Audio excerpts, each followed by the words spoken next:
All right. My name is Rich Schmidt. I'm here with Ryan Sherman. We're at Methven Family Vineyards.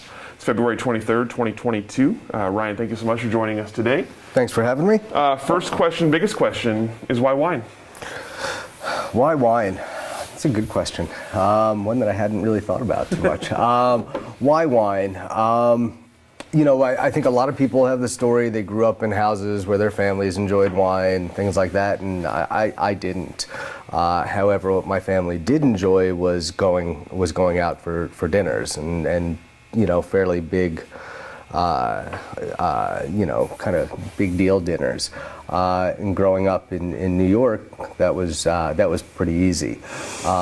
So even though my family had never been in the wine industry or in the restaurant industry, I got a lot of exposure to a lot of the great restaurants at a young age, and just felt really drawn to the whole, to restaurants as a whole. So I guess I started in restaurants at about 15 or so, and just busboy, that kind of thing, dishwasher, and kind of got bit by that bug and really enjoyed it. And through college and gap years, continued to work in restaurants, and along the line, there was always the opportunity to taste wine. And it didn't take long from the time I started tasting wine to the time I realized that it really was something that I truly loved and was really interested in. So throughout my restaurant career, I constantly was improving and evolving in my wine knowledge. I did my sommelier certificate with the Court of Sommeliers. Worked as assistant sommelier under one of the great sommeliers, Paul Greco, in New York. So I've had a lot of exposure to wine, and have really kind of pursued it as a passion more so than anything else. I guess it was probably around 2008 or so. I'd been in restaurant ownership and just was beginning to truly hate the industry. And at that point, I kind of was thinking of ways to get out of it. And I grew up in a family where I come from 4 generations or 3 generations of medicine, and so that was sort of the pull, but I didn't have a true interest in it when I was a kid. Either that, or I just was too interested in doing my own thing and kind of screwing off. And so when I started to think about it, I realized that there's not a lot of things that enter into my head when I think about what careers are. Medicine, law, business is kind of what I knew, and I knew those weren't going to work for me. And well, I kind of knew that. I by default ended up taking the LSATs and applying to law school, and got accepted to law school, and realized quickly that that was not where I needed to be. That was not going to hold my interest. In fact, a couple of relatives that are attorneys called and were like, "Nah, you just get the fuck away from that. Just run, don't do it." So the more I thought, the more I had trouble coming up with anything. And I guess it was around 2009 when I finally realized I needed to be done. I ended up having a 4-level cervical fusion, and I couldn't kind of keep up the pace of restaurants, and running from restaurant to restaurant, and running kitchens, and the 18 hours 7 days a week, 362 days a year. And so I started to realize that I still loved wine. As much as I was hating food and restaurants, I still had that burning passion for wine. And so somebody asked me if I'd ever worked a harvest, and I was like, hadn't really thought about it. And then I started thinking a little bit deeper and realized chef plus sommelier probably equals winemaker. So did some digging, and I'd been to plenty of wineries tasting, and had always tried to find my way into the back and meet winemakers and see wineries.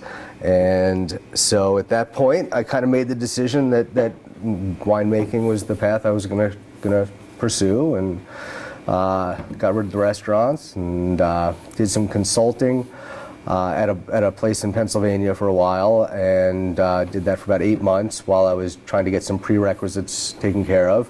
You know, I already had a degree in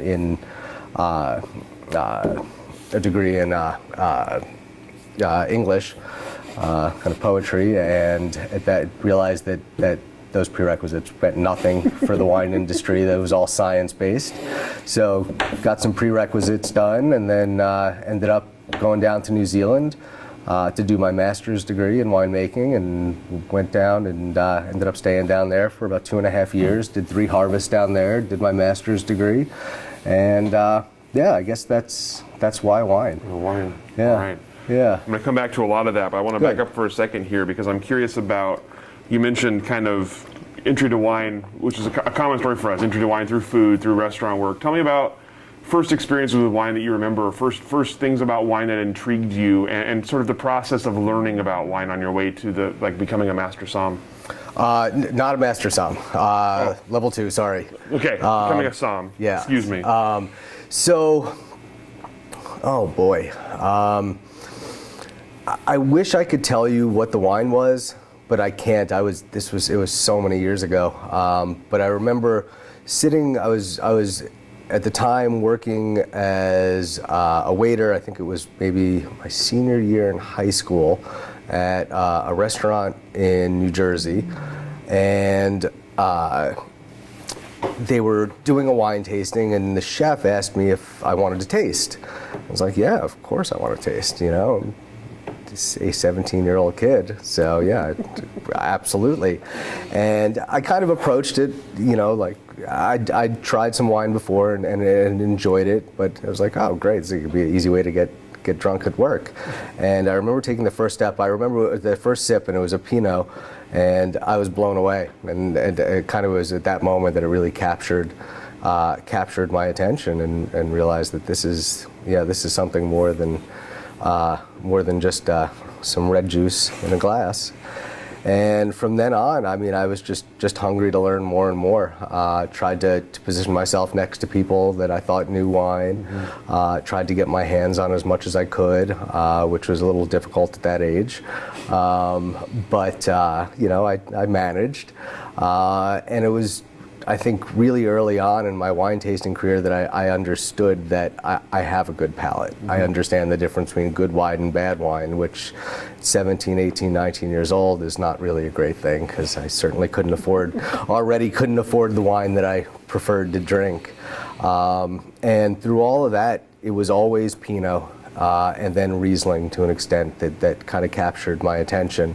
You know, I have a soft spot for, you know, Zinfandel. I have a soft spot, obviously, for Cab Franc. I produce it, but it was always Pinot and Riesling that kind of were in the forefront of my head, and you know, kind of did what I could to get my hands on it and learn about it, and you know, forced my way into people's offices looking for positions and looking for invites to tastings. And you know, fortunately in the restaurant industry it is a lot easier than it is in for a lot of other people, but still yeah, and it just kind of progressed from there, and I really, you know, I just found a true passion for it. And you know, the more I tasted, the more I realized that this is this incredible whole world out there of wine, and you know, there's so many nuances, so many differences, so many regions, and everything brings its own, you know, its own little spin to the table. And it was just amazing to me to see how those wines would unfold, and you know, same grape from, you know, not just a different region, but same grape from same region, same AVAs, you know, maybe even a half mile apart, or same vineyards, different elevations, different slopes, different aspects, and the differences in impact that they had on the wines just always intrigued me, always, you know, and to this day it still does, you know. So yeah, I guess that's kind of, you know, that's the short version of my kind of journey in pursuit of wine, and I think that's probably the best way I can say it. Yeah. So tell us a little bit about your kind of journey through. You mentioned kind of starting as a busboy, ending up as a restaurant owner. Obviously, a lot of steps in the middle there, a lot of places. Tell us about some of the places, some of the experiences, and kind of the path forward for you. All right, so let's see. Out of high school, I moved to Vermont. Took a year off, and at that point, I had dreadlocks down to my ass and was following the Grateful Dead. Did that for several years, and kind of used college, as a stopping point and a way to kind of, keep at least a little bit of help coming from the folks. But that didn't last very long. And throughout all of it, I kind of maintained restaurant work because it was obvious that it was one of those things. No matter where you were, you could always find work in a restaurant. So, boy, I moved around quite a lot through my late teens and 20s. But primarily at that point, I walked the line between college student, deadhead, and ski bum. So, if you kind of chart my path, I lived in Sugarbush, Vermont, which is a very prominent mountain. From there to Stowe, Vermont, then to Vail, Colorado.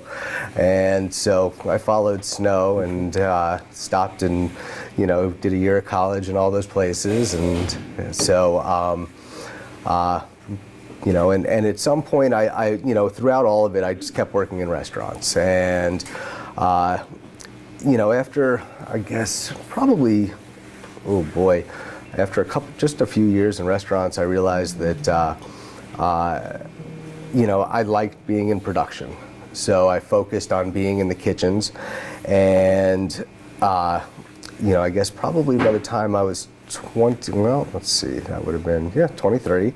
I'd already had, a sous chef position at a prominent restaurant in Vermont, and realized that if I was going to go to that kind of next level, I probably needed to go get a degree in that. So I ended up in culinary school at New England Culinary Institute. And that was, I went obviously I went to get paper, the bachelor's. I'd already kind of I had been working on honing my skills as a chef. I knew the front of house.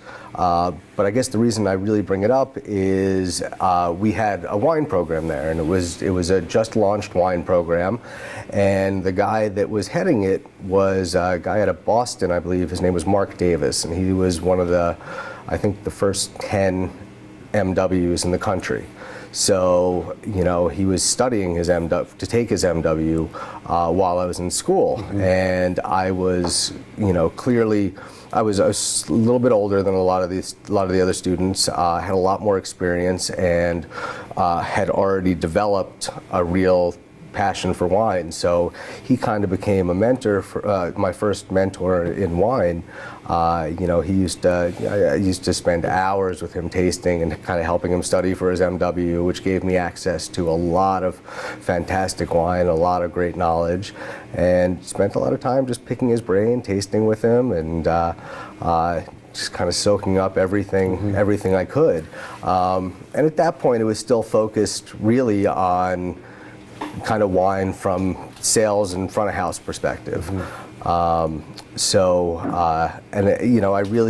I understood at best the basic flow chart of production, just because I had to understand it to pursue my SOM certificate. And he was very into it. He was one of these guys that would blind taste and tell you, vintage, side of the hill, all that stuff. And I realized as I was tasting with him, I got better and better and better at identifying these things and picking these things out. And, I think that helped me a lot in my chef career as well as moving forward into wine. But yeah, I guess that's kind of where the idea of wine as a job or a career, not winemaking, but that SOM aspect really kind of sunk in, and he was the first guy that I really kind of did deep dives into the wine world with. Let's see, where are we going with that? I already lost my train of thought. We're just kind of taking you through the food part of your career. Yeah, so continued along with that.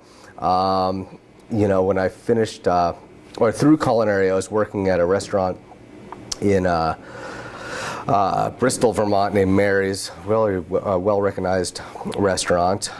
Sous chef under a guy named Dave Haney, and he was just a fantastic chef, and he let me explore kind of, a lot of things that I wanted to get involved in food. One of them being the Vermont Fresh Network. I was part of his team, and there was as the founding members of the Vermont Fresh Network, which kind of went on to become the template for the National Farm to Table movement.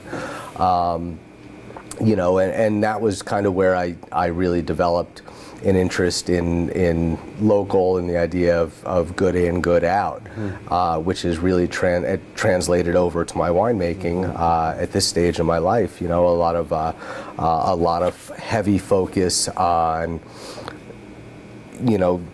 picking the right ingredients. And at this point in my life, that's fruit or grapes. But a lot of letting the ingredients and where they came from, or for food, to put it in wine terms, the terroir kind of shine through. And so I from there, let's see, I was in Vermont for quite a while, and then I was out in Vail. For a year, I was working at Sweet Basil, which had an amazing wine program, and skied during the day, worked there at night, and in between, enrolled in classes in Colorado Mountain College, which was, believe it or not, in Lions Head, Vail. Here's the ski lift. Here's an Irish bar. You had to walk through the Irish bar, take an elevator down, and that's where the classrooms were. So between the mountain and the bar, there was not a lot of school that got done there. And so just kind of kept pursuing food and wine and skiing and music. And let's see, back to Vermont for a while. And after that, I went back down to New York, New Jersey.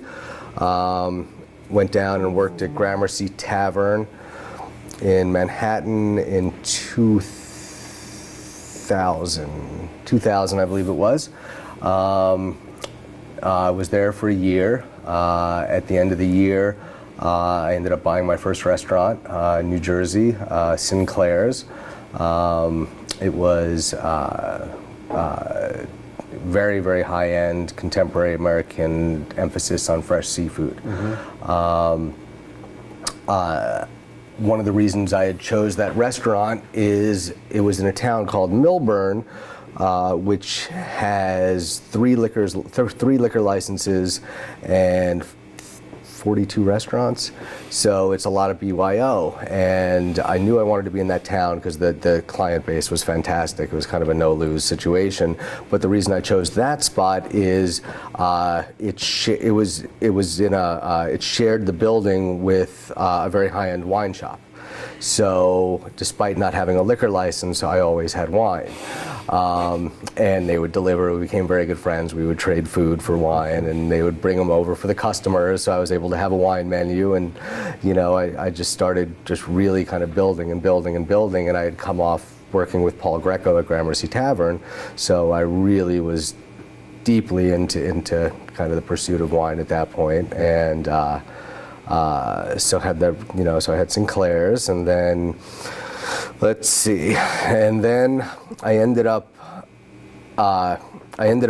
taking some time to go back to Vermont and do some consulting and kind of commuting between the two, and then let's see. So then I ended up selling Sinclair's because it was just after September 11th, and I took a bath. I mean, I lost a lot of good customers. I lost some friends.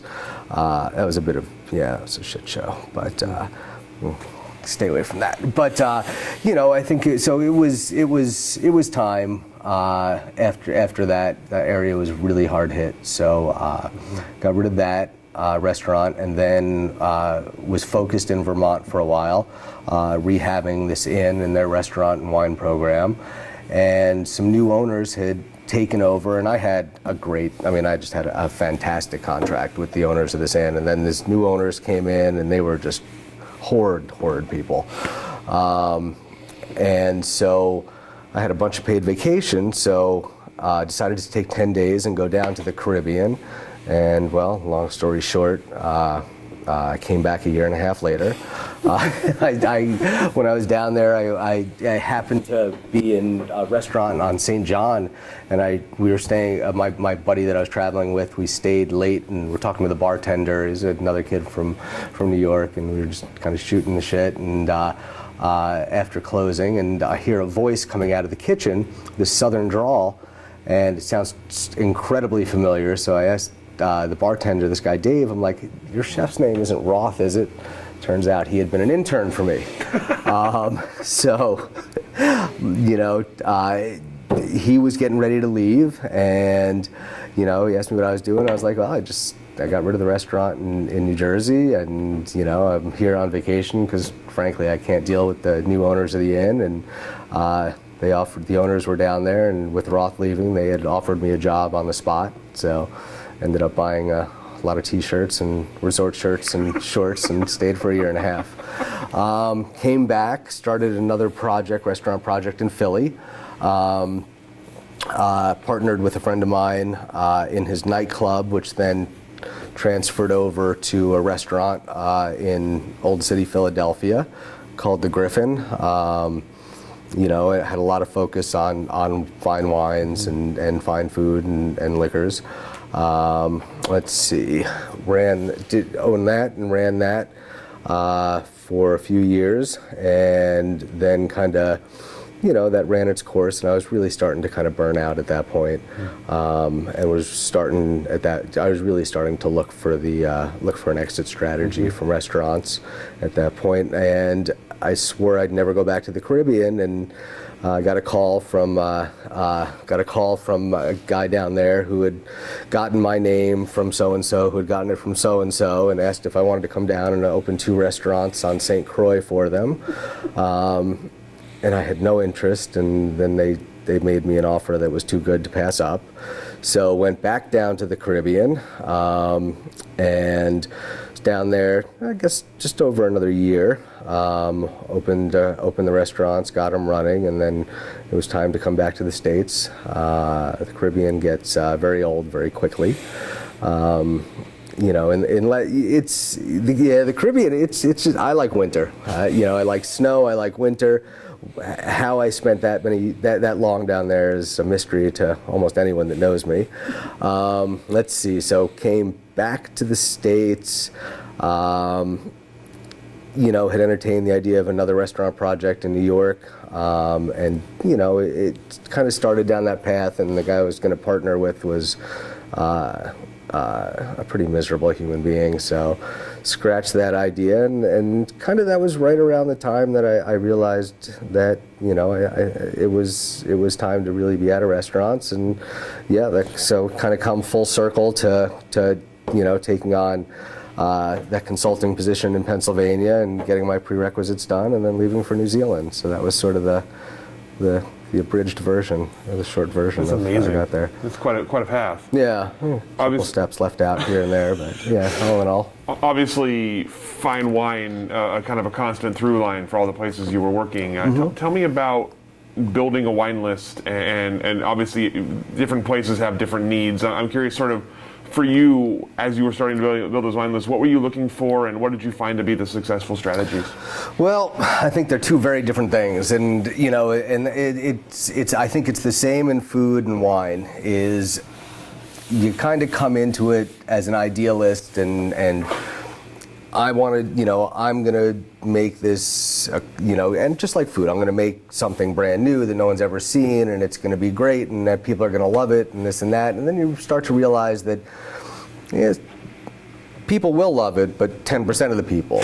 The rest of the people want the same steak and the same lamb shank and the same Sauv Blanc and the same Chardonnay and the same Cab.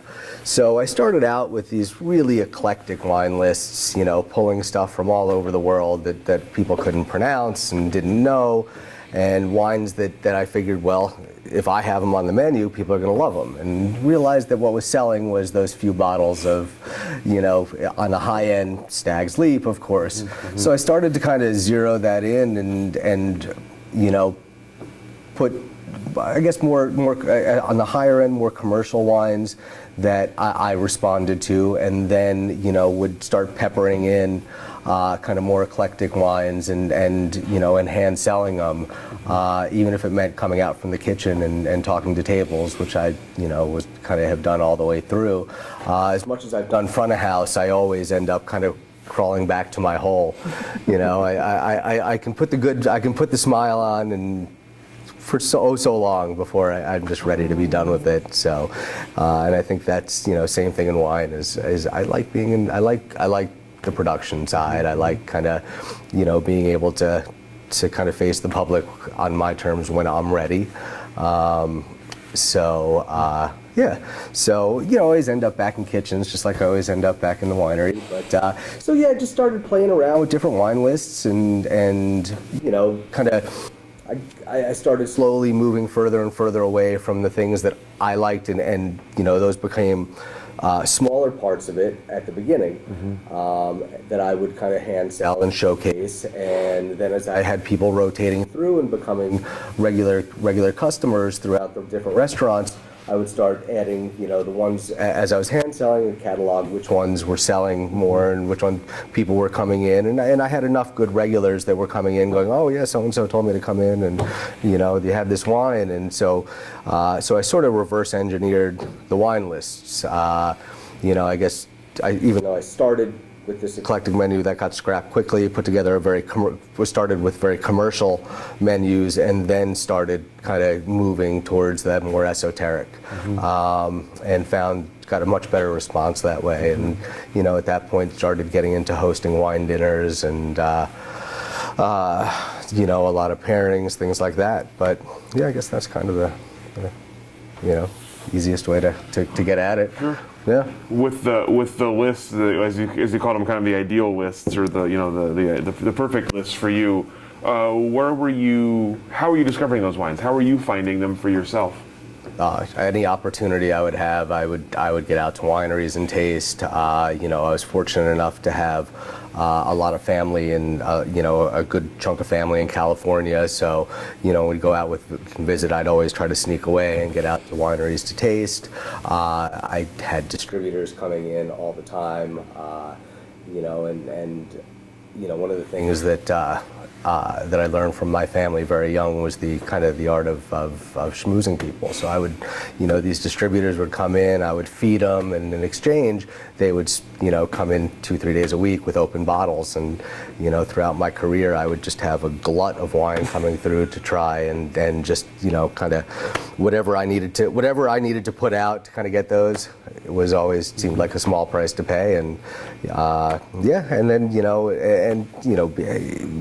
kind of being the assistant somm and at Gramercy Tavern, places like that, comes with its own set of perks. You get invited to the super tasting in New York and a lot of the real industry, the big industry events. So I was fortunate enough to be in an area and at a level that I was being invited and included in a lot of these kind of exclusive tastings and events. So I was able to kind of, get myself a lot of exposure to some great wines. So in the time, the time you were in restaurant somm work, did you notice? Obviously, you were in different places, but did you notice a change in your customer base, or change in what people were looking for in wines, or their knowledge of wines, or the questions they were asking about wines? Did you notice it changing in any way? Well, I think naturally, as I improved my skills, I would attract a more knowledgeable crowd. I think that really hit home kind of in 2001. Was my first big media piece.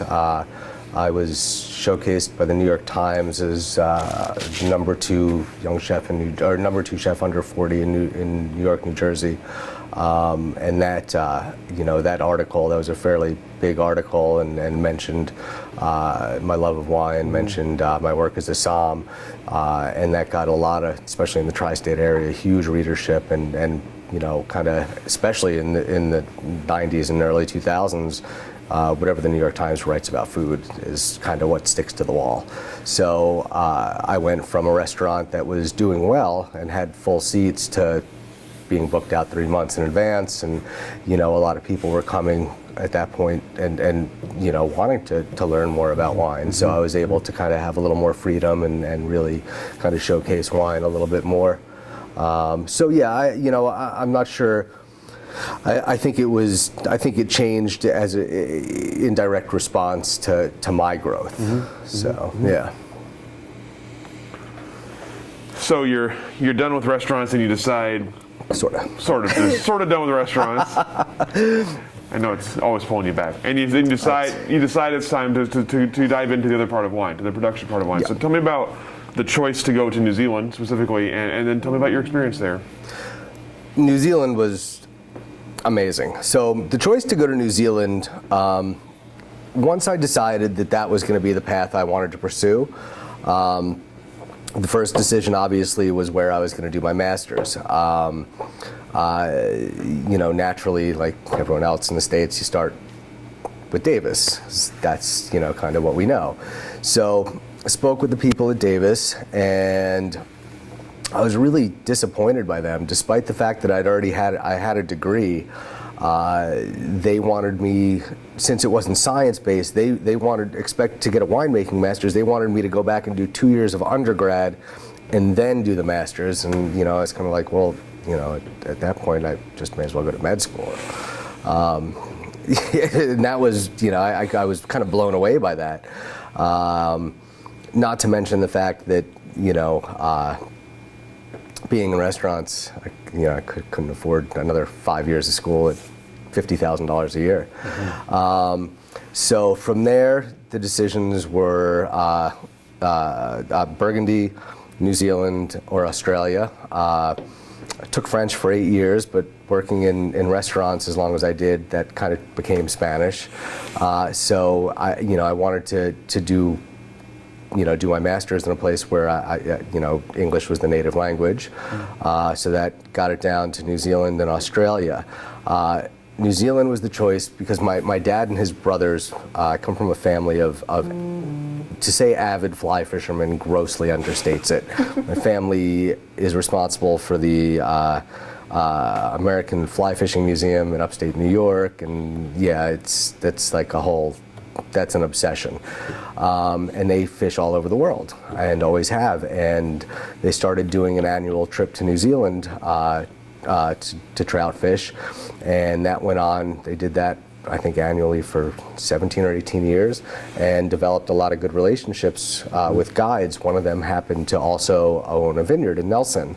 And they became, a couple of these guys became very close, almost members of the family. They would fly up to the States for family weddings, things like that. So it was this guy, Greg Chisnell, down in New Zealand, and he was a fishing guide as well as a vineyard owner. And, so my dad suggested I give him a call. Called him, he's like, hey, I've heard so much about you, blah, blah, blah.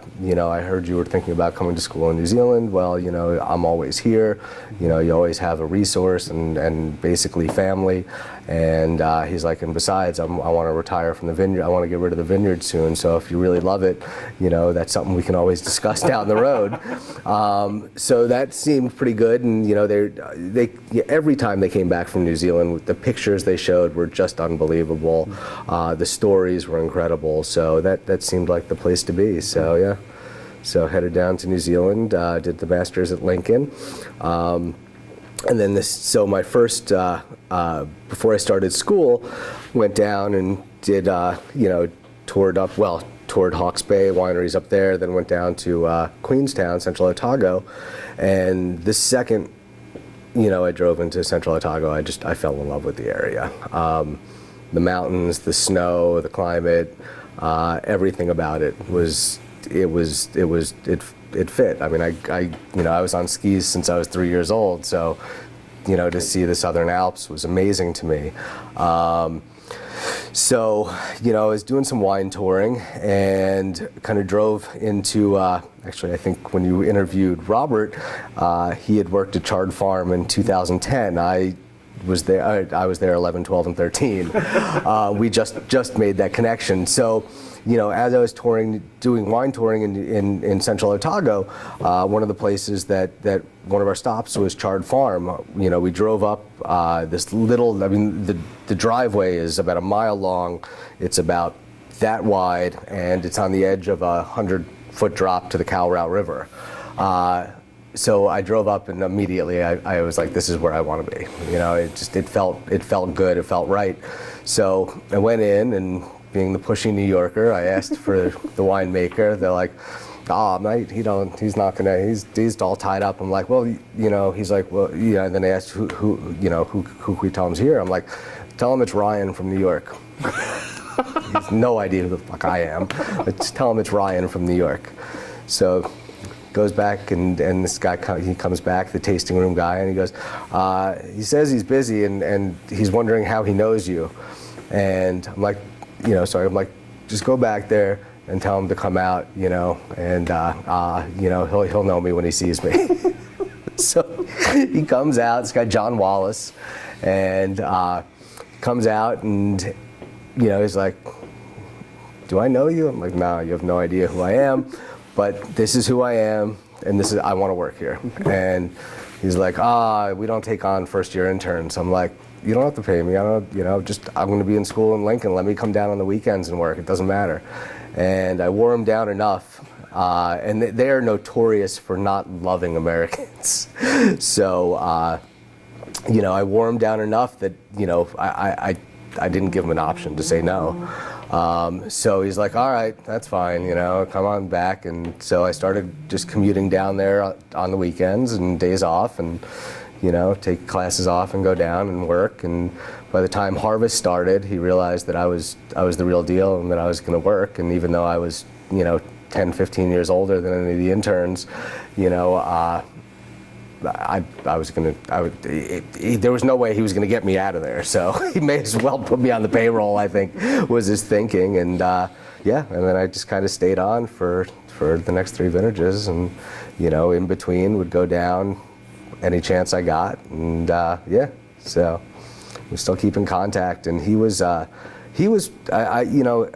really my first mentor for production. He right off the bat, I liked him because he had, a lot of the similar ideas or that I thought that I wanted to have when I made wine. Minimal manipulation, really showcasing vineyards, being very careful with grape selections, native yeasts, all those things. And so on top of that, it was such a beautiful place. They really kind of brought me in and made me part of the family, so much so that the owners, Rob and Gertie Hay, have a separate house on the property for their boys, and they kind of kicked them out so I could live there for a month and a half. And so I just stayed on there for 3 vintages. I worked in the vineyard, anytime I had the opportunity, and I just really loved it. And then so that was 11 and 12, then 13, went over to the Hunter Valley, so made wine in Australia, and then back to Chard Farm. I did harvest in the Hunter Valley, harvest in New Zealand for the last harvest in 13, and then the third harvest I came back and did it in Oregon, and that's how I got to Oregon. So, Well, that is a question I'm going to ask in just a second. Yeah. But I'm curious about, obviously in New Zealand, you have a wide wine education, but first time doing production, and you're in class and also doing production. Tell me about that. Tell me about learning it and doing it at the same time, and how that went for you. Well, first off, I was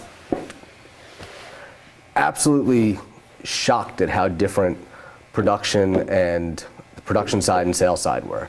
Because I'd had decades of exposure on the sales side and all that, but no practical exposure to the production side. So, I kind of came in thinking that I was going to know all this stuff, and and I was going to be so far ahead, and realized, by the end of the first day that, with the exception of the taste and flavor class, I knew absolutely nothing.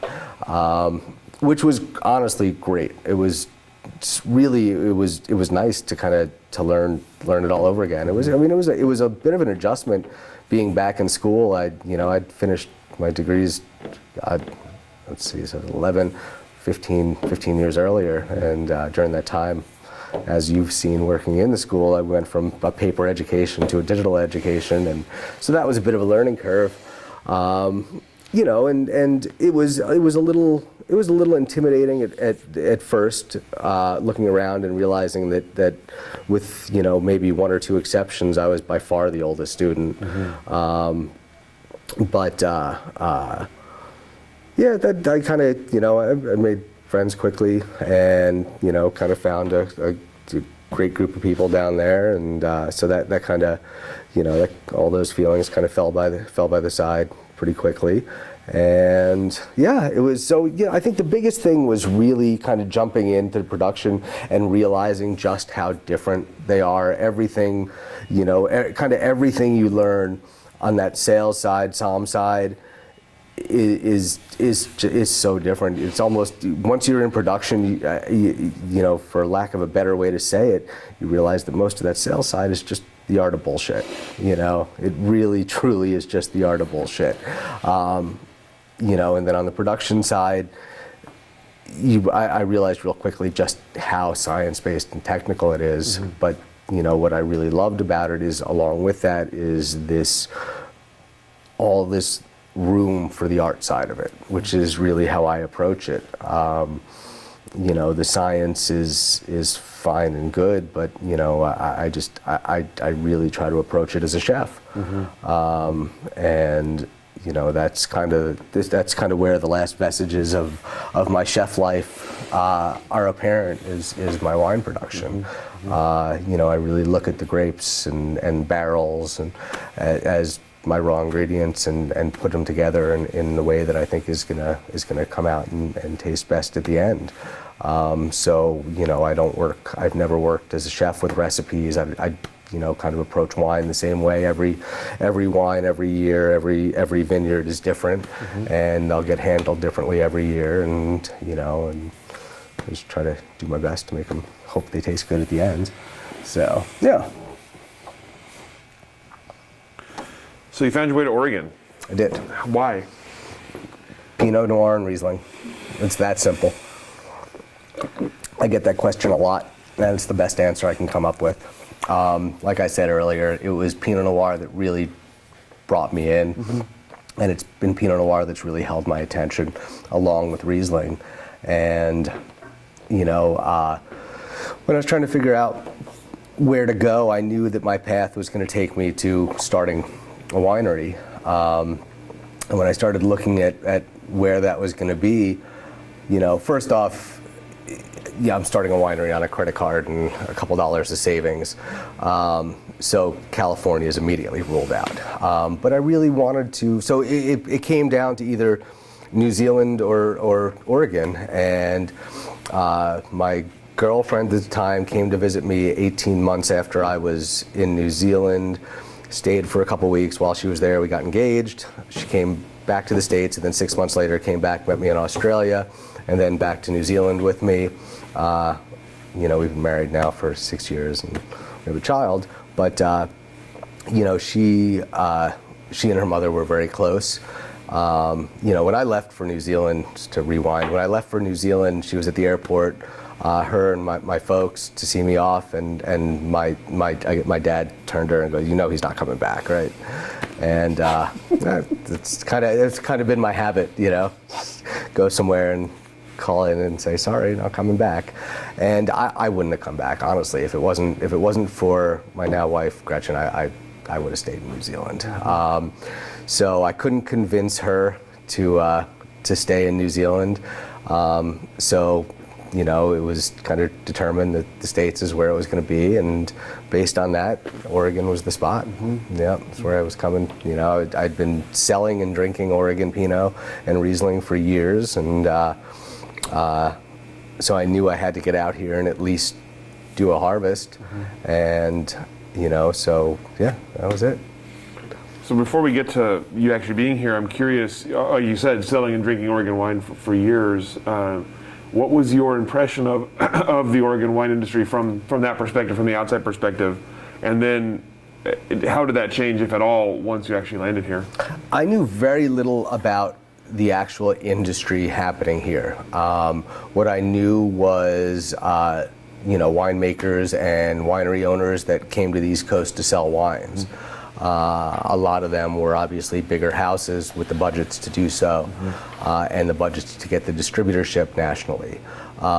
So I didn't have a particularly good feel for it. Now, I should rewind. I did spend 7 months in Eugene in 92 or 93. I was living in Vail and, ended up coming out here.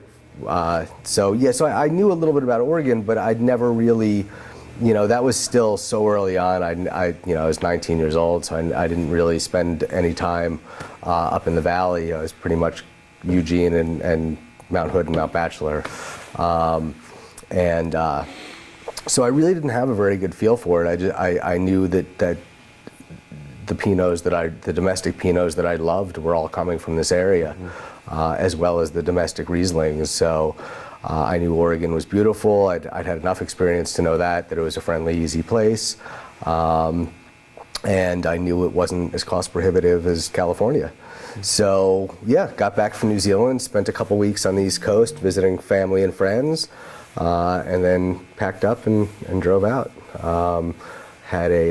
I was actually supposed to have done harvest in Burgundy that year, but it was 13. They had those massive hailstorms that wiped out 80% of the crop, so they cut all non-European visas. So I scrambled. I got back late July from New Zealand, thinking I was going to be taking off for Burgundy in 2 weeks, and then that got cut. So I was scrambling at that point, and I put resumes out to anyone I could find, and I'd gotten 5 or 6 responses saying, why don't you come on as harvest chef and we'll get you into the winery. And I was like, nah, not interested in that. They're like, well, your resume says you are. I'm like, yeah, well, no, thank you anyway. And ended up getting offered a job over at the Carlton Winemaker Studio. So landed here I got here September 4th of 2013. I remember that date because it's my birthday. We coordinated a cross-country drive and getting to the valley for my birthday, and so I spent 13 working at the studio,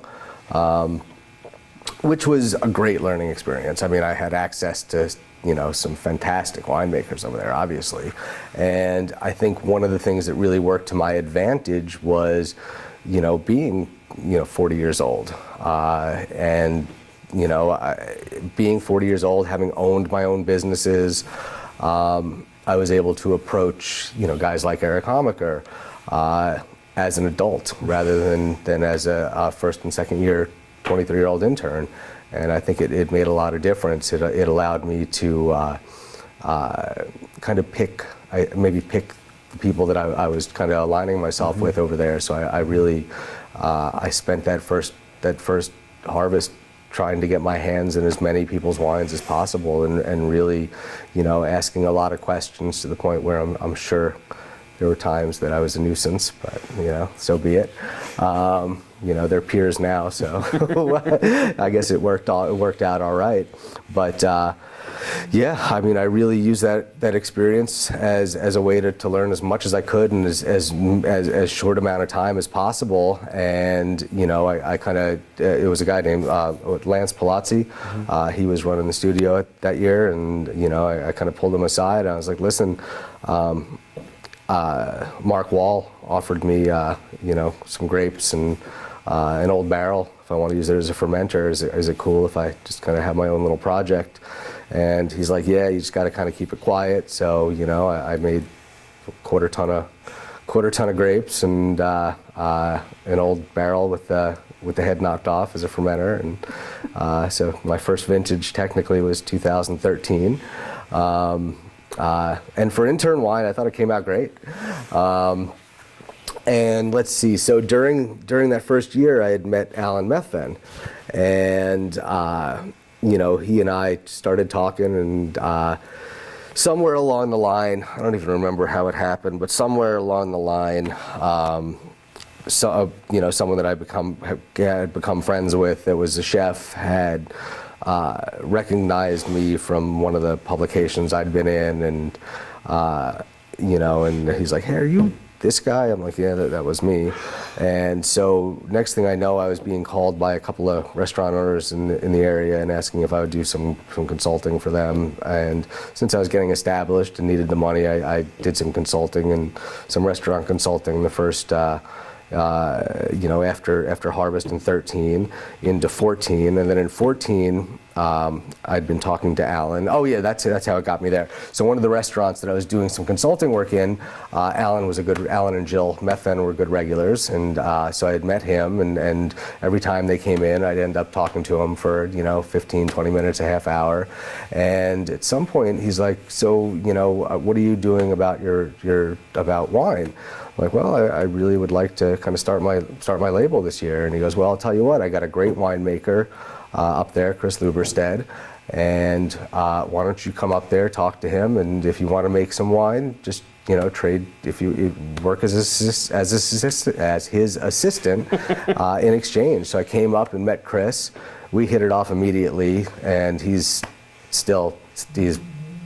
probably about my best friend in the Valley, and he was my first mentor in Oregon, and so that's how I got to Methven. And yeah, I guess so 14 was I started here as assistant winemaker, started my own label, was going down at 6 a.m. to do punch downs for Stengland, and then was working for Thibaut Menday's second project, the Wine Rat and Alaman, helping them out over in Carlton, and then consulting for restaurants. So that was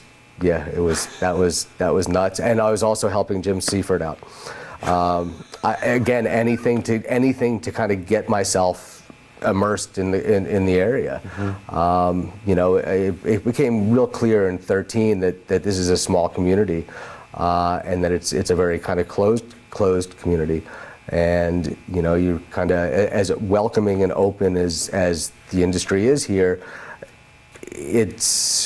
I think it's very easy to become friends with, but a little more difficult to sort of prove that you're here to help. Mm-hmm. So I had like 8 jobs in 2014. And most of them I was like, just give me a couple bottles of wine, whatever. I was anything I could to get my hands in it. And so yes, launched that first year, did 150 cases, along with everything else, and then realized that I loved doing it. I loved the idea of having that label and doing it for myself. I'd always loved. I mean, I bought my first restaurant at 26. 27. I've always wanted to work for myself. Mm-hmm. So I've always enjoyed working for myself. And yeah, so I'm not sure if that answers your question. By the time we're done with this, I forget what the initial question was. That is exactly the goal of this. So no worries there.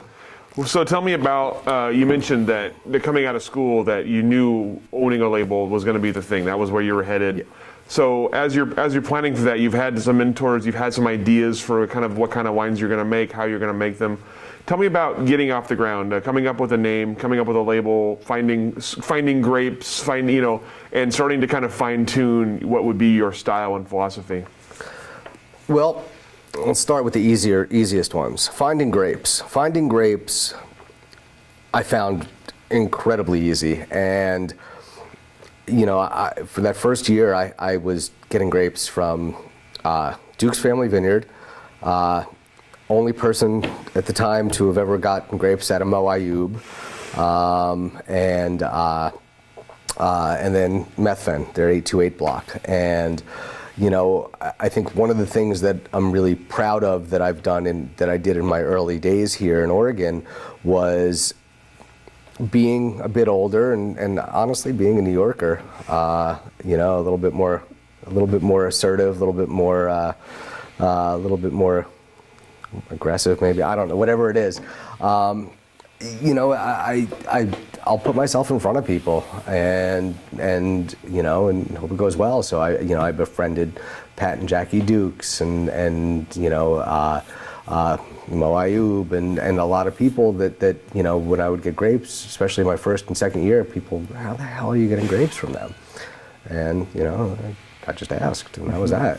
And you know, it was small enough, it was a ton, you know, so I ingratiate myself enough that they'd be willing to do it. And so yeah, I've been very fortunate with the grapes and the vineyards I've been able to work with, which is so important to me, because like I said earlier, and we'll continue to repeat, is that's you know, those are my raw ingredients, and you know, I put very, you know, I put a lot of care and a lot of thought and a lot of love into the wines that I make, but that's it. I don't put product in, you know. So it's really important to me that what goes in is up to snuff, I guess, is up to my standards. So yeah, you know, I found it. I think compared to a lot of stories I hear, I found it much easier to get my hands on grapes. I developed enough friendships and relationships, or at least had gone, you know, at least proven that I'm here to do this, and you know, I'm not just a trust fund kid, you know, kind of that can do whatever they want, you know, like this is what I want to do, and I'm a grown up and all those things, and you know, so that part has come easily for me. Last couple of years have been trickier, but that's just, I think, part of, you know, the industry growth as well as my label's growth. So okay, so that answers the first part. What else what else was there? Tell me about your name. The name. Oh yeah, that's a whole story unto itself. Jeez. Okay, so 2014, my first vintage. My aunt passed away, and you know, she was after, you know, my grandparents had both or all four of them, I think, had all passed away by the time I was 16. So my Aunt Linda, my dad's sister, had kind of become the matriarch of the family, and she was a very well-known, well-respected calligrapher in New York. So the initial idea was calligraphy. So had the attorneys run trademark searches. I was working with a local graphic designer. He ran a trademark search, came back clean. So, you know, we did this, you know, we did calligraphy and the, you know, really lovely label on a linen paper. And so fast forward now to early 2016, I was, had Castile, the mobile bottling truck here. My folks had come out from the East Coast for my first bottling and had bottles on the truck and labels spooling up, and I get a phone call, and rarely will I answer an unknown number from an unknown area, from an area code I don't know. And I don't know why I answered. I think I was just in a rush and pulled the phone out of my pocket and picked it up, and this was this Calligraphy Wines? I'm like, yeah, who's this? And blah, blah, blah, my name's so-and-so. I own the name Calligraphy, so you need to stop using it. I was like, yeah, okay, well, you know, I did the searches, blah, blah, blah, blah, blah. Came back clear, nothing in that space. He goes, well, you know, you need to call your attorney then because I own it. So called them up, and they looked at it, and I guess what had happened was he was a restaurant guy in New Jersey from 2 towns away from my restaurant, who, through a mutual friend of a mutual friend down there, had heard that this guy that used to own Sinclair's was now in Oregon, and he was starting a winery named Calligraphy. And he had the idea to use Calligraphy as a name to sell bulk wine, you know, years earlier, and had never done anything with it. So when they ran the trademark search, it came back clear. You know, he had forfeited it through non-use. And I guess when he had heard this, he reapplied for the trademark, and I submitted being in Oregon and went to the West Coast branch. His went to the East Coast branch. His cleared first, but they had already run the searches. So, yeah, it was a whole big nightmare. So, and this is where the New York comes out. And if you're going to edit for language, this will be the time. So he kind of calls up and he's like, "You need to stop using it." And I'm like, "Well, can we come to some agreement?" I spoke with my attorney, and I understand that you used to own it, you hadn't used it in 5-6 years, it sat idle. So what kind of agreement can we come up with? And he goes, "Well, yeah, let me think about that." And the second he said that, I knew he was just fishing for money at that point. So I'd always had a second name in the back of my head, and that was Communiqué, and I'll kind of get to that after we get through the story. But I tell him, I'm like, give me 20 minutes. Why don't you think about what it would take to get the name cleared from you, and call me back and we can discuss it. So I took that 20 minutes to have myself, my brother, and another friend get online and buy every domain name that could possibly be associated with Calligraphy Wine. So now, knowing that he owned none of them and I owned all of them, I wait for his call back, and he calls back and he goes, "So, I've given it some thought, and this is my plan for use of the name, and I think, I think probably $12,000 would be a reasonable amount for the name." So I'm like, "All right, just, let me think about it." So I call my attorney back and tell him. He goes, "Listen, if you have another name, use it. I can get you the name, but it's going to cost you more than $12,000 to do it." So the guy called. So I'm like, "All right, that's fair." So I had this other name all figured out, and are now owned all the domain names. So he calls me back, and I'm like, "I'll tell you what, I'll give you $1,000 and 2 cases of wine." And the guy goes, "That's not even in the ballpark. We're going to need to kind of do better than that."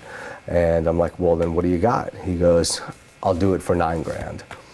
And I'm like, "Yeah, you know what? I think the closest we're gonna get is $150 in 3 bottles." And he goes, "Yeah, no, I don't like this conversation." I go, "Well, then get fucked." So hang up the phone and stop the bottling, and got back together with my graphic designer, and he's like, "Dude, that's terrible. I'll redo. If you have a name, we'll redo it, at no charge, and this and that." So, coming from, so that's where that was. To my knowledge, he's never done anything with the name. I held on to all the domain names for 5 years to make sure that he couldn't, and at least by that time, if he didn't do anything with it, at least the name would be free for anyone else to use. So that was that as far as calligraphy goes. Now the big bummer was it was an homage to my aunt, and I would have really liked to use it, but it wasn't the end of the world. So Communiqué was the name that I was going to use until my aunt passed away. So Communiqué, coming from English major and liberal arts, I've always loved language, and that was one of the, for some reason that word has always been powerful to me. I guess for anyone out there that doesn't know, it's French for kind of the general idea is an important communication. And so to me, it just seems to work for what I do, and it works on two different levels. First, on a very familial level, having lived all over the world, I have friends and family all over the place, and I have friends that I consider family all over the place. So, on that level, I look at it as my kind of communicate to them that I'm good, everything's good, this is what I'm doing with life, and I'm happy. On a more kind of consumer level, I look at it as this is my communicate to the world as to what happened in our little corner of wine country in any given year. So that's kind of how I came up, how I kind of zeroed in on that name. It seemed to make sense to me, and kind of lent itself to a wine name. I've never been one that wanted to have my name on a wine label. So I knew it had to be something other than my name, and so that was that. so incredibly glad I asked that question. Yeah. So tell me about the wines themselves. Obviously, you mentioned you had ideas for what you wanted to do. You had mentors who kind of shown you the way. You had the idea of this notion of the importance of grapes and the importance of that. So tell me about taking that concept, translating it into the wine, and how fast that happened for you. Were you immediately happy with what you got, or did it take a little while? Never happy with what I have. I have my whole life been my own worst critic in everything. I honestly, even with articles in the New York Times and Food and Wine and this and that, I never believed that my food was good, and I'm the same way with my wine. I knew when I started in 2014 that the grapes were going to be the most important thing. From there, I knew that, I had enough knowledge to know what I wanted to do with those grapes. And honestly, Chris was a good enough mentor that I was able to kind of have, pick his brain to fill in the rest. So in 2014, I did one wine, 125 cases. It was my 2014 Yamhill County blend, and it was a blend of, like I said, Duke's Family Vineyard, Methven 828, and Ayuba Estate. Couldn't ask for better fruit. I got in here. I that first year, I bought one new barrel and a couple of 2 used barrels, and then begged, borrowed, and stole fermenters and that kind of thing. And it was, it was great to be able to, all the little things that I'd learned over the last several years, to kind of be able to put them together for my own thing. And and at the same time, have my hands in Methven's production and Tebow's and Stanglins and all that. And just, so it was, I was so nervous that first year, especially. Everything I did I thought was wrong, and every time I tasted, I was like, oh my God, this is terrible, this is terrible, this is terrible. It was, friends constantly talking me off the ledge. I'm like, I can't believe what a mistake. I can't believe I've just poured everything I own into this. And it came out all right. So that was 2014, and now I think I have 3 bottles of that left, and anytime we revisit it, I love it. Mm-hmm. At the time, I hated it, but I'm kind of like that with everything. These guys will tell you around here that I am incredibly neurotic. It's the same story every year, and they all make fun of me. Every year I get completely neurotic about my wines, and start bench trialing everything in the book, and never once have added anything I've bench trialed. Every year I go through the same bench trial process, and every year I'm like, yeah, I'm not doing any of this stuff. So I don't know if it's just, but I honestly, I think that's what kind of keeps me, it keeps me improving, and it keeps me learning, and keeps me hungry to learn and just better myself as a winemaker. Mm-hmm. Tell me about again, you obviously come from a long wine sales background. Mm-hmm. Now you finally have your own wine with not your name on it, but at least a name you chose on it. Tell me about that. Tell me about taking your wine to market for the first time. Sucks. That sucks. That is the absolute hardest part of this industry. I tell people all the time, I do a lot of private tours, and I can't stress, especially to anybody trying to get into this industry, how hard. Have sales first. Understand the market before you start producing wine, because the truth is you could throw a bunch of grapes in the corner and it's going to turn itself into wine, but it's not going to sell itself. And so I really thought, I'm like, okay, well, I mean, I've been in restaurants all over I have a good reputation. If I make it, it's going to get bought. And I think we all start out thinking that way. And what we realize real quickly is that's just not the way it works. Sure, I have five restaurant friends on the East Coast that want to buy it, but no good without a distributor. And that's the hardest part, is sales. I've talked to so many of my friends about starting out, and we all have the same story. I penciled it all out. I did I did the pro formas and the projections, and that first year I got enough. I'm gonna be rich. And then you realize real fast that wine, all those friends that you thought and all those family that were going to take a case or 3 cases each, would love to try it, but trying to get them to buy it is a whole other story. And the same thing with restaurants, and it is the most frustrating part of this industry is the sales. And I don't love doing sales. I can sell wine. All right, I guess the best way to say it is I'm great at selling wine, not my wine. Yeah, I can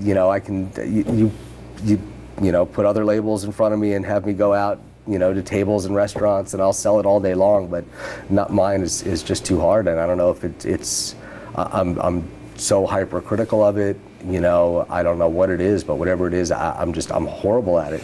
But that being said, I have had some success selling it. I started out with some distribution. Kind of got burned by a New York distributor early on. It's like a rite of passage. Yeah, that's what I've come to understand. It is a rite of passage for sure. And that kind of got me to shy away from distribution for a while, and focus a lot more on direct to consumer. I work with an in-state distributor, and I think this spring I'm gonna I have some East Coast distributors that want to work with me that I think I'm gonna try again, but I'm really in the last 2 years I've realized that direct to consumer is really what I need to build. So I've been working really closely with a couple different wine tour operations. Mm-hmm. So I do a lot of private tours through here throughout the year, and have managed to build a really strong customer base that they consistently order cases or multiple cases several times a year, so that's been great. And then part of the distribution is one of the things that one of my other little side hustles is, and this is where I was at, you can never really get away from restaurants, is as much as I don't want to be in restaurants, I was approached to do consulting for a publicly traded restaurant aggregate company. And so I've started doing that, and part of the agreement is some distribution channels to some of the places we own. So that's all kind of going to get up and running in the next couple months, and so that's going to provide a strong distribution channel for me. But I think that is by far the hardest part of this, is this sales and getting the name out there, and getting that brand awareness gets harder every year. I haven't been here that long. It's funny, up until this year, I still considered myself like the new kid on the block, and then I was talking to one of my friends. They're like, "You realize you're not anymore?" I'm like, "What do you mean?" He's like, "Well, you've been at this is your 8th year now, and when you started, there were literally half as many wineries in the state of Oregon as there are now. So you're really part of that original 50%, even though you haven't been here that long." So it gets harder every year to kind of get that brand awareness, but I've gotten, and I'm horrible with social media. I'm right at that age where it kind of escapes me, but I should know more about it. So the few times that I've tried to have a social media presence, it's actually gone fairly well. I don't understand how to maintain it. So I've just partnered with a guy I know from the East Coast that's heavily into marketing and digital marketing, and he's going to work on that. But I think for as much as I've put into actual actual marketing, I think I'm way ahead of the game. I have put very little into it and really focused more on kind of those, making personal connections, whether they be with, restaurant wine buyers in the area, or whether they be with restaurant wine buyers nationwide, or whether they be with, people from around the country that come to the Valley, and working with, and go on these tours that I've worked with. I think that for me, that's been the most successful,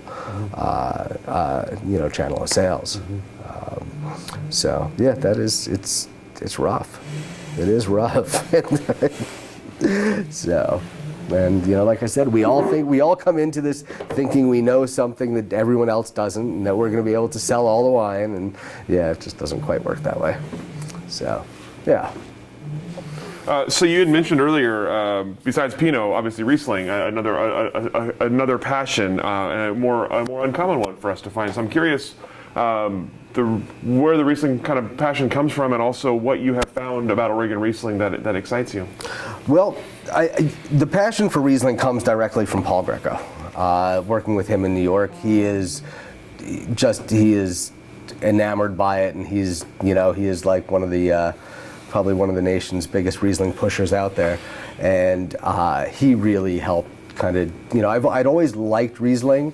I just always had a hard time understanding it and knowing what to get, and I really worked on that quite a lot with him, and he really kind of took me by the hand and led me through Rieslings and made me understand them, and the more I understood them, the more I loved them. I mean, they have so much history and so much depth, and they can take on so many different forms.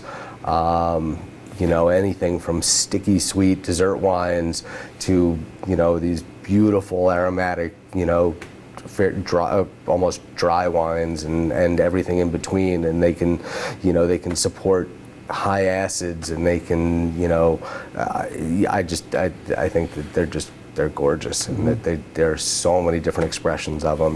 Pinot, cabs, things like that. They're all a little different. They all have their nuance, but they're fairly focused, and you can speak in generalities about almost all wine grapes, and I believe Riesling is one that you can't speak in generalities about. So it really kind of captures my attention, and I also have except for the fact that I'm a generations long Yankees fan, I always tend to root for the underdogs, and Riesling has become an underdog. I remember growing up, that's what my mom and her friends drank, that and White Zinfandel, and I remember watching commercials with Orson Welles for Black Tower and sneaking sips when I was a kid, and as a kid I loved it, sneaking sips because it was sweet, and but I think that whole era, that late 70s and 80s, just kind of just kind of gave this impression that Riesling is just this sweet dessert, sticky wine, and it really kind of fell out of favor. And I've had more people come through, and this is, I mean, my spiel verbatim is, people will come in, and the first thing they'll say is, "Oh, the first wine's a Riesling, we can skip that." And I look at them, I'm like, and I say the same thing every time, like, listen, you're not paying for the tasting. Try it. It's not going to hurt you. It's not poison. If you don't like it, spit it out, throw it in my face. I don't care. But just try it.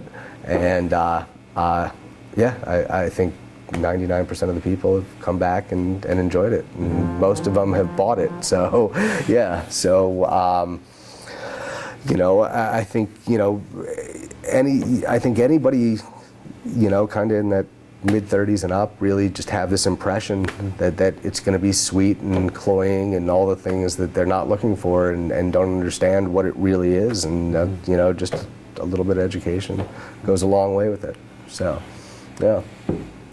I hate to tell you this, but the Yankees are kind of an underdog now too. Yeah, I know.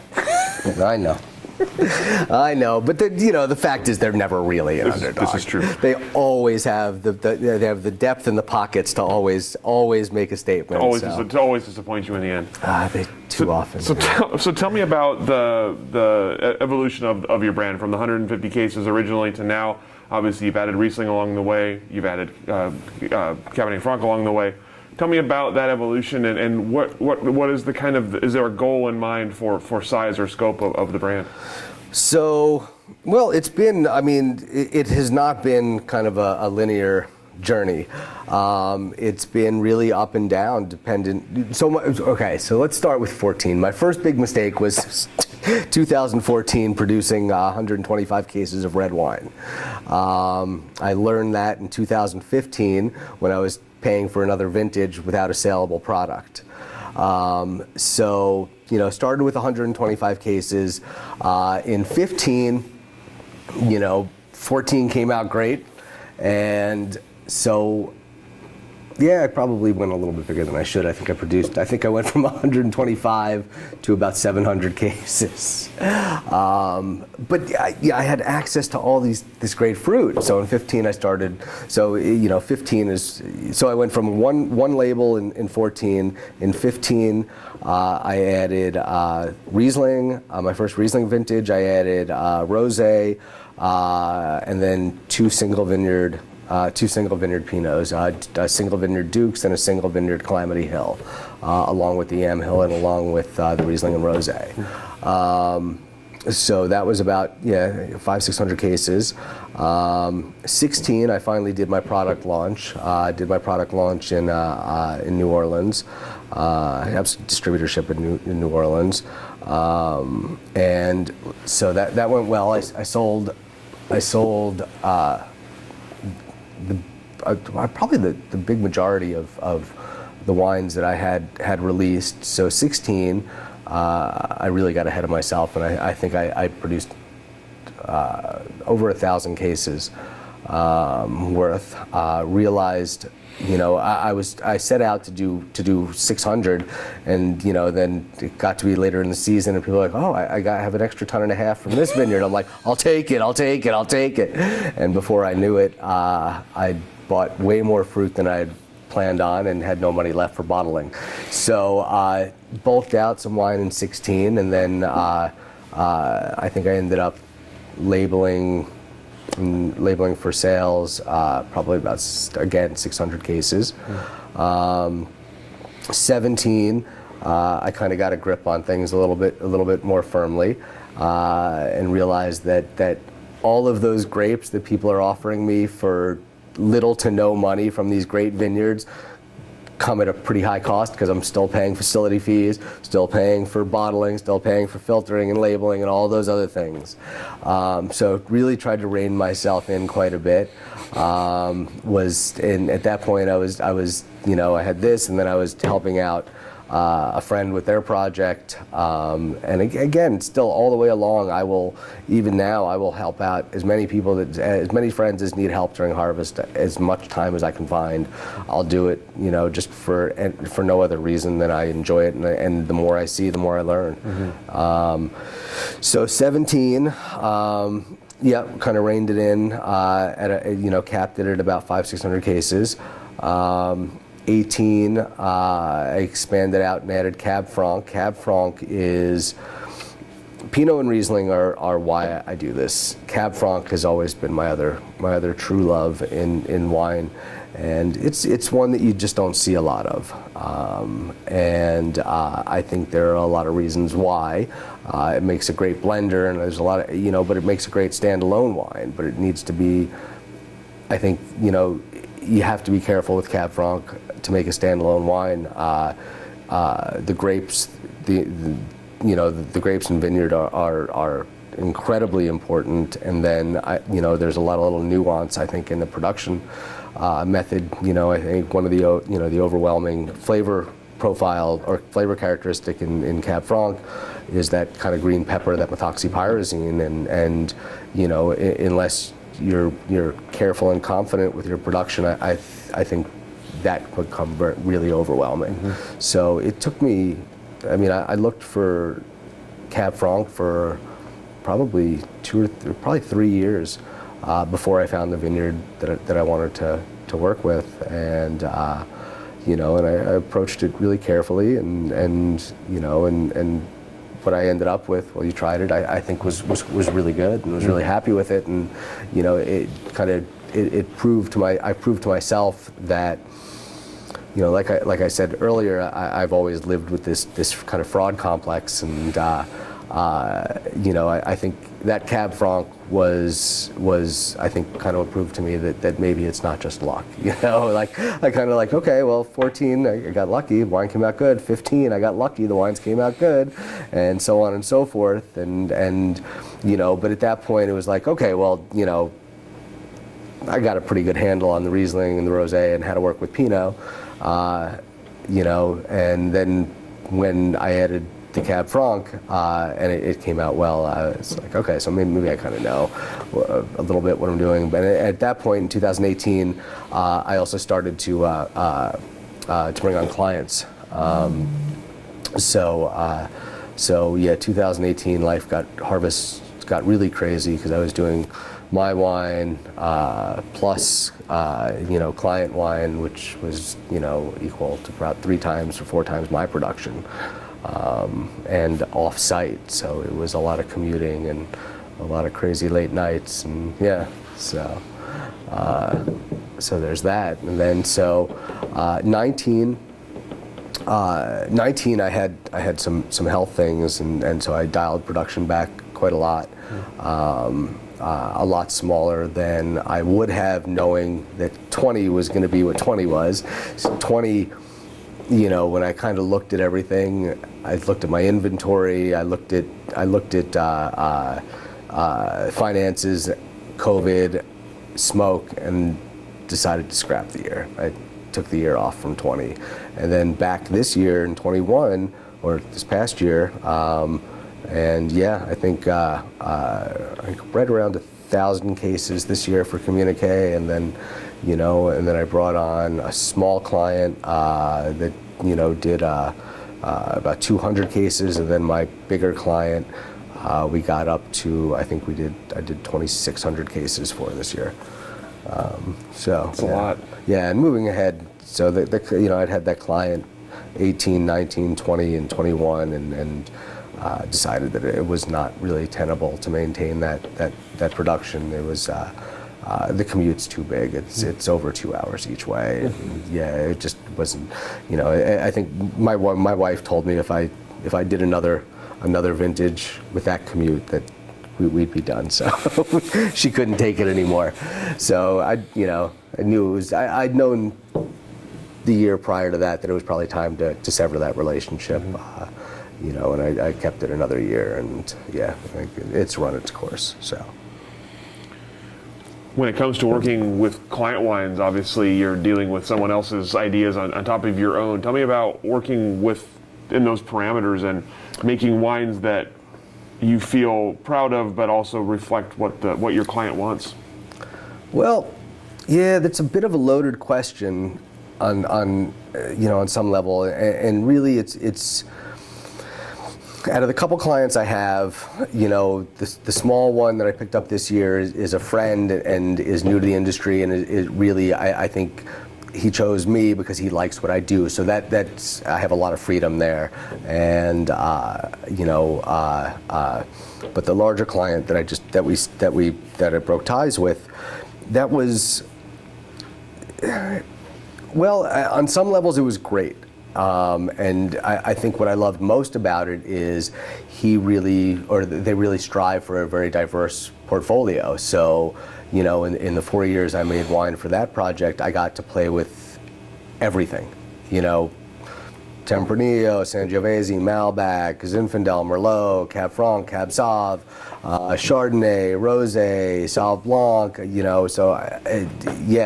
So I really got to get my hands into a lot of grapes that I wouldn't have otherwise. Mm-hmm. So I really loved that part of it. But at the same time,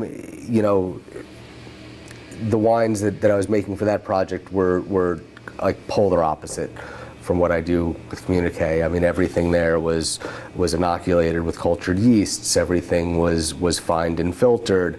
There was no extended barrel aging, no extended bottle aging. So it really was the exact opposite of what I do.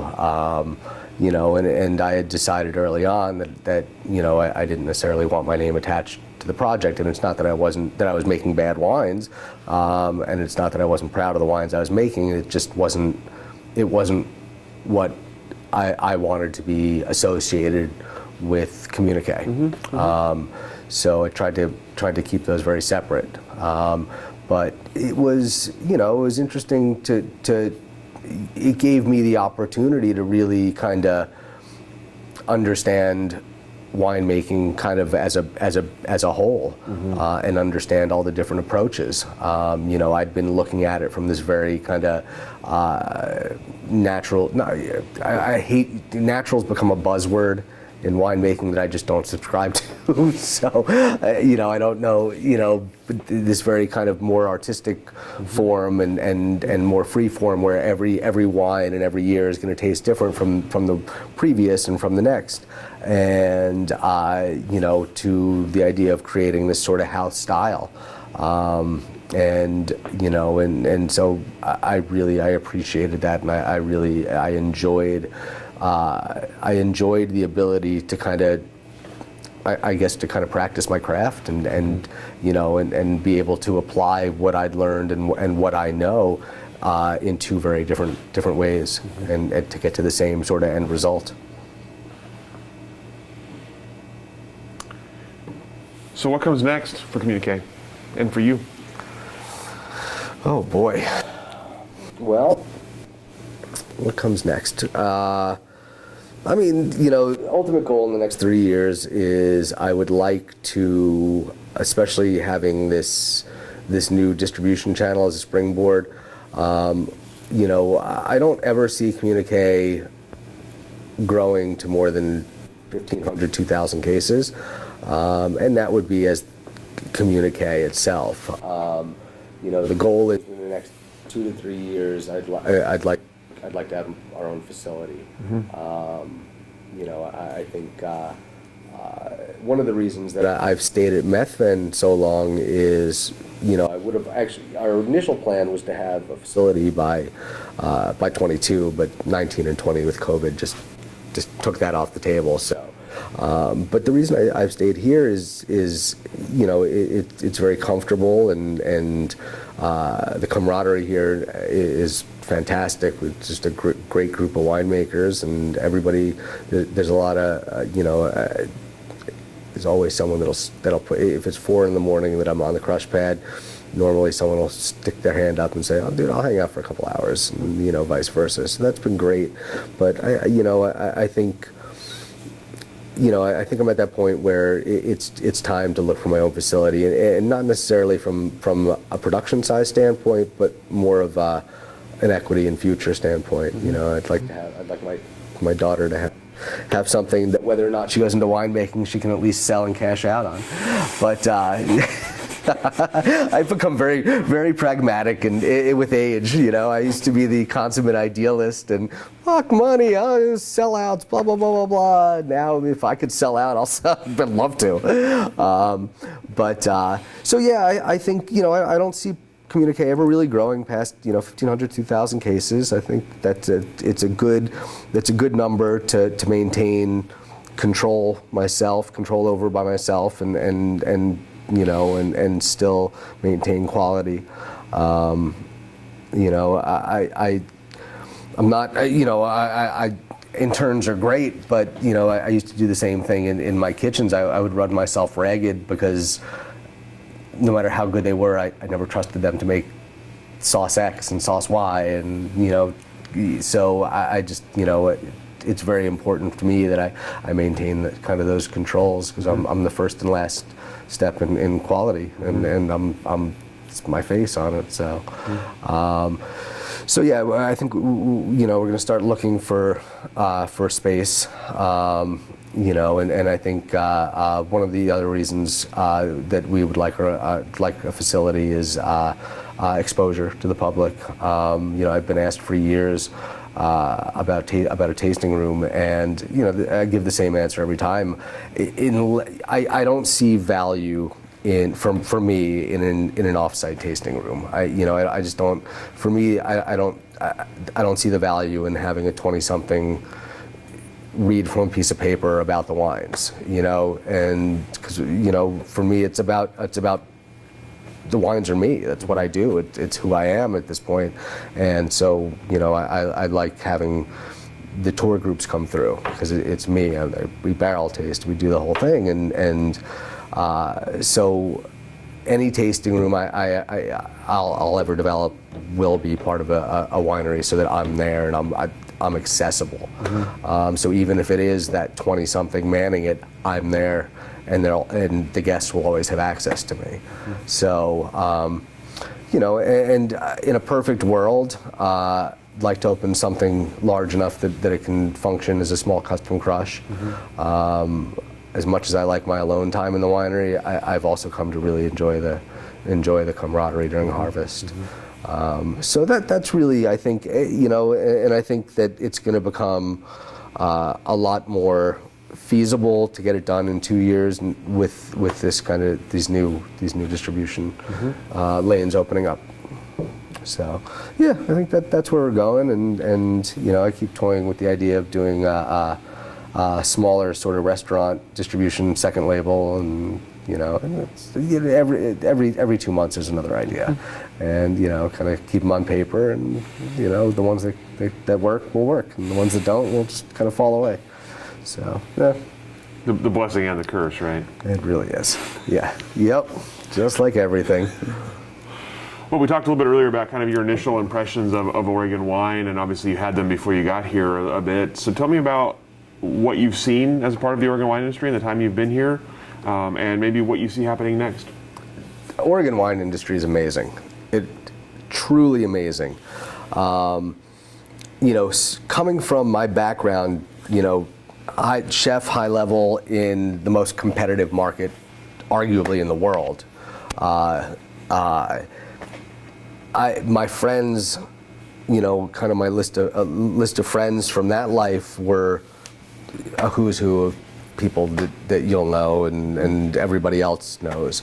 And despite the friendships, on a Friday night, if you run out of demi-glace, you don't call. You don't call a friend and ask for a lifeline. It's just too competitive. Whether you're fishing on the weekends together or not, it's cutthroat.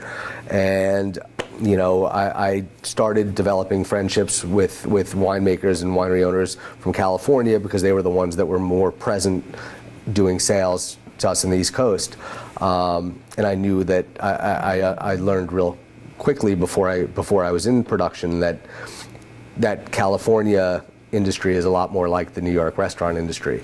Here it's at least it's so open and sharing. I mean, some of the most respected winemakers in the valley, if I have a problem, I can call 10, 11 o'clock at night and I'll get on the phone and talk me through it. And I mean, that's just irreplaceable. It's allowed me to become, what I am, a winemaker that really I think, has an understanding of the business and the craft, and I don't think I could have done it anywhere else. Mm-hmm. Possibly New Zealand has a very similar feel, but as far as in the States, I don't think it could have happened anywhere else. I mean, I've been able to come in to this area in the first year, develop relationships with, vineyards that are coveted, mm-hmm. and they were open and welcoming and brought me into their homes and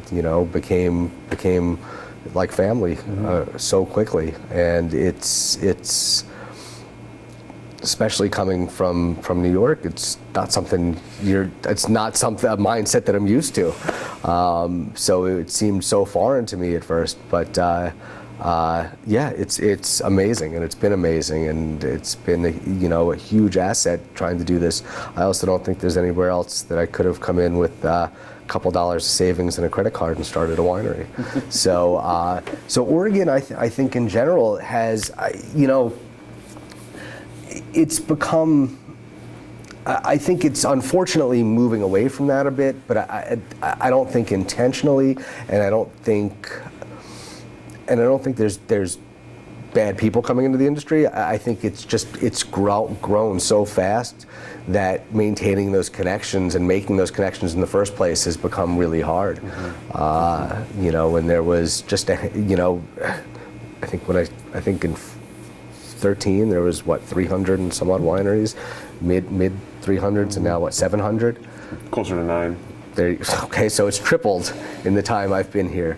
So, you know, I mean, it was small. There weren't that many people around, and it was easy to get access to them. But now, you know, every day there's a winery that I've never heard of.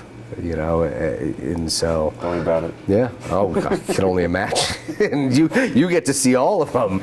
I just see the ones that cross my path. Or someone's like, "Oh, you know that winery? No. You know that one? No." You know, and you know, when in 13 and 14, it wasn't like that. You kind of knew everyone, and so you know, it's. I think it's trying very hard to maintain that kind of that family feel. But yeah, it's gonna naturally slip away, and it's, you know, I'm really grateful that I was able to get in here and kind of get into this community before everything just kind of blew up around us.